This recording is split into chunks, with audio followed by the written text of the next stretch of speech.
Hi, this is Dr. Jeff Davis, President of Lordship Investments and Director of New Way Community Development, coming to you today with 5 minutes to live by. In this program, we look at a variety of different subjects. We'll examine Christianity, business, finance, sales, insurance, real estate, etc. Today, I'm going to be coming to you out of a book that I wrote called How to Become a Real Estate Investor. Wrote this book for people who are looking to get into the arena of real estate and trying to decide what they should be investing in. Today, I'm going to be addressing this topic with you: reading and studying to become a real estate investor. Now, let me share with you some of the things that are paramount in becoming an investor. First and foremost, you have to realize that this endeavor to get into real estate will be one of the most complicated endeavors you've ever been in. Because real estate, out of all the other types of investments there are, stocks, bonds, mutual funds, commodities, gold, silver, etc., real estate is probably the only one that is both simple and complex. Here's what I mean.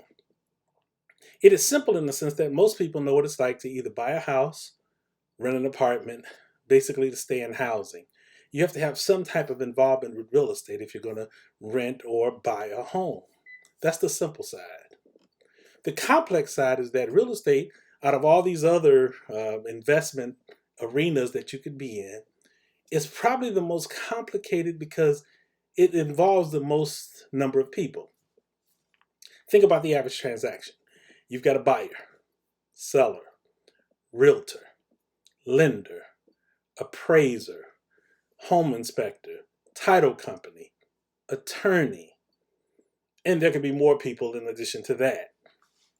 So you've got this investment that requires so many different moving pieces in order to make it work. It's not a simple process to be involved in real estate, and especially when you think about it as an investor, because you then have to gain a certain amount of knowledge outside of what the general public knows.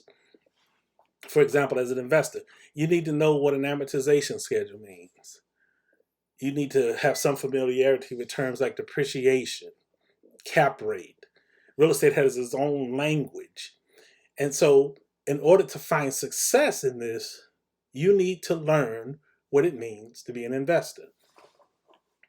You can do that partly through reading and studying. Now, if you're someone that likes to read books, there are tons of books written about real estate. I mean, a lot of them. And so you can easily pick up books and take your time and read through them to kind of gain some knowledge. But you're not going to learn everything you need to know about real estate just in books. You also have to study what you learn. You have to put into practice. You have to apply. In education, there's a concept: information without application is useless. If you don't learn how to apply the things that you're learning, they won't benefit you. It's like driving a car. Typically, when you're in high school, you will go through driver's ed and you'll learn the rules of the road and you'll pass an exam, let's say, when you're going to get your driver's license. That's the study part. But you are not a driver. You don't know how to drive a car unless you get behind the wheel. So you study driving and then you apply what you have studied. Real estate is no different. We have to begin by studying this stuff. We have to learn some things about real estate. And sadly, everything you need to know about real estate, you're not going to learn in a seminar. You're not going to learn in a class. Uh, I'm a real estate, a realtor. So I know what it's like to get a real estate license. Basically, you study, take a couple of courses, and then you take a test. Pass the test, you're given your license. But that does not mean you know how to sell real estate. Doesn't mean you're going to make a dime in real estate, because everything that you need to know to be successful in real estate as a realtor, you don't learn it in the class. The class shows you the legalities, but it does not show you the practicalities. To be a good realtor, you got to be a good salesperson. You have to understand the sales process. And the only thing that's different between selling shoes and selling cars and selling real estate is the product. But the concepts of sales don't change. You still have to know how to talk to buyers, how to talk to sellers. You got to know how to give a presentation. You got to know how to answer objections. Same thing applies with real estate. You have to find out, first of all, what it is about real estate that you like and you enjoy. And then you have to figure out, okay, so how do I take this passion and convert it into something that I'm going to enjoy doing and hopefully make money at? So let me give you one. Let's look at being a landlord. Well, as I said, we all know what it's like to either buy a house or to rent an apartment, but that's not what it takes to be a landlord. To be a landlord, you have to know how to go out and to find a good deal in a good market. You have to be able to negotiate the deal. You got to be able to close on the deal. You have to be able to make sure that the apartment is ready. You have to price the rent so that you are comparable to people in the area. You got to know what type of tenant you want. You got to run their credit and know what to look for when you're looking at their credit report. You got to verify their income. You want to make sure that people can afford your rent. Then you want to meet them. You want to have a good feel because you're going to have to talk to this person, typically a minimum of one time a month. You want to make sure that they're clean people. You want them to take care of your place. You're going to give them an apartment that is furnished, not so much with furniture, but it's painted and you've got either carpeting or good floors. Maybe you have some appliances. You want to make sure these people are going to take care of your place. You got to be able to put a lease together or get a lease. You got to be able to walk them through the lease. You have to be okay with collecting money. You got to be okay to ask for your money. You can't be the type of person that says, well, I'll get the money when they decide to give it to me. You got to tell them when it's due, hold them accountable to the due date, and charge them, penalize them if they're late. You may have to evict them.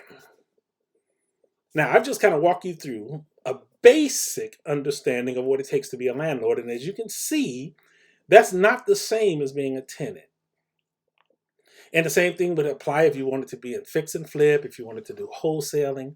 So you want to read about these things. If you're interested in any area of real estate, get some books, take your time to go through them. Maybe listen to some podcasts, listen to some videos like this. Increase your knowledge. Become a student of real estate. Now, there may come a time when you decide to be mentored. You want to possibly have somebody help you along the way. Plenty of suggestions on ways to go about doing that. But on the bottom line is always know what you want before you go after it to get it. Be very clear of what your intention is. What are you seeking? What are you looking for? What's your desire in this whole transaction? And then that's what you go for. You go for the things that are going to help you to accomplish and achieve your goals. Read, study, become. Whatever your mind can conceive and your heart can believe with passion, you can achieve it. And if this is something that you really want to do, it is not an impossible thing. You just have to take your time, make a plan, and I'm going to suggest that as you're getting into this, you spend a little bit of time every day, maybe some days more than others, but you spend a little bit of time every day learning your craft. Become better, smarter, wiser. As you get into the real estate world, you'll start connecting with other people that are also involved in this world, and you'll start picking up some things. You'll talk to contractors if you're doing some renovations or rehabs. You will talk to other property owners. Maybe you're going to join a local REIA board and get with other investors. It's important to be able to know that you can do this, but you have to have the intention to do it. Finally, when I talk about study, yes, spend a little bit of time every day and then put into practice the things that you learn. You don't have to try to be an expert initially, but if you do this, there's a very good chance you will become one. It's been said that if you read one book on any given subject a month for 5 years, you'll have read 60 books and know more about that subject than 90% of the people in the population. You don't have to go to college to master real estate. You don't have to get advanced degrees to master real estate. You just have to apply yourself, and you have to learn your craft, and you have to do the very best that you can to make it work for you. How to become a real estate investor. You can get this book at www.nwcom.org. Again, that's www.nwcom.org. Or go to Amazon, look for books by Jeff Davis, Dr. Jeff Davis, pick up a copy. I want to thank you today for spending time with us. It is always a pleasure to share with you concepts regarding real estate. Until the next time, this is Dr. Jeff Davis wishing you a day filled with both success and happiness.